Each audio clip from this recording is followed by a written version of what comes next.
மக்களை பூரா மலமலான்னு கூப்பிட்டாங்க, வாங்க வண்டி வாங்கும்போது 10 பேர்கிட்ட இது ஒன்றிய 15 பேர்கிட்ட ஃபினான்ஸ் கேட்கிய, ஆனால் அதுக்கு என்ன பெட்ரோல் ஊற்றணும்னு கேட்கடா E20 பெட்ரோல்னு ஒன்று வந்திருக்கான்.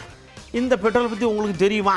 இதை வண்டிக்குள்ளே ஊற்றுனா என்ன ஆகும், ஏதாகும், வண்டி பிச்சுக்கிட்டு போகுமா இல்லை ஆமாம் மாதிரி சக்குன்னு போகுமா, இதை பற்றி ஏதாவது தெரியுமா, மலன்னு கருத்தை சொல்லுங்கள், அடுத்தவங்க வண்டி வாங்குறதுக்கு ஈஸியாக இருக்கும் அப்படின்னு கேட்டோம். சொல்லியிருக்காங்க. பதில் பெட்ரோல் அப்படின்னு என்னன்னு தெரியுமா? தெரியாது தலைவரா. பெட்ரோலுங்கிறது கேள்விப்படல, பயோ பெட்ரோலுங்கிறது கேள்விப்பட்டிருக்கோம். பெட்ரோல் இப்போ கேள்விப்படலை. பெட்ரோல்னா எங்களுக்கு தெரியாது. ஒன்லி நம்மளுக்கு தெரிஞ்சது டீசலு, பயோ பெட்ரோலு. பெட்ரோல்னு நம்ம கேள்விப்பட்டது கிடையாது.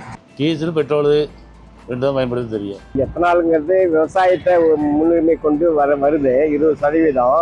ஆனால் டூ வீலருக்கு பயன்படுத்தும் போது தான் தெரியும் அதனுடைய நன்மை தீமைகள் தெரியும். அப்போ நம்முடைய உணவுப் பொருளை அதிகமாக எரிபொருளுக்கு தான் பயன்படுத்துவாங்க. தவிர உணவுப் பொருள் மனித சமூகத்துக்கு உணவு டிமாண்ட் வரும். சிஎன்ஜி நிறையா யூஸ் பண்ணிகிட்டு இருக்கோம், வெஹிக்கிள் மாற்றிக்கிட்டு இருக்கோம். இதை எல்லாமே ஆராயாமல் மத்திய அரசு இதை கொண்டு வரலை. இது நல்ல சிறப்பான திட்டம். இப்போ ஒரு பெட்ரோல் டேங்க்கில் தண்ணி பூந்தா அந்த எத்தனாலும் சேர்ந்து தண்ணியாக மாறிடும். திடீர்னு ஒரு பக்கத்தில் சொல்கிறாங்க தண்ணி கலப்படம்ன்றாங்க, மைலேஜும் கொடுக்க மாட்டேது, ஒன்றும் கொடுக்க மாட்டேது. ஃபஸ்ட்டு பெட்ரோல் தான் யூஸ் பண்ணிக்கிருந்தோம் நம்ம.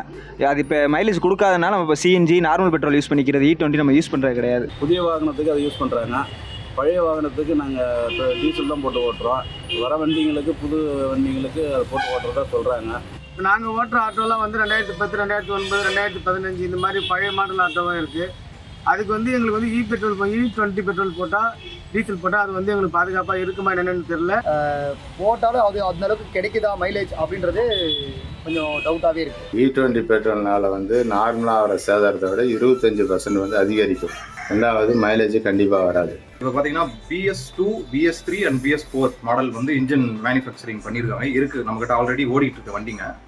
அதுக்கான பெட்ரோலை நம்ம பிரித்து கொடுத்துருக்கணும். இப்போ கவர்மெண்ட் என்ன பண்ணியிருக்கலாம் அப்படின்னா, எந்தெந்த இன்ஜினுக்கு எந்தெந்த பெட்ரோல் சூட் ஆகுமோ அதை கொடுத்துருக்கலாம். E20 எல்லாருக்கும் பொதுவாக கொடுக்கப்பட்டிருக்கு. E20 மிக்ஸ் பண்ணி எல்லாமே கம்பல்சரி, எல்லா இன்ஜினுக்கும் கம்பல்சரி கொடுக்குறாங்க. அப்படி செட் ஆகாது.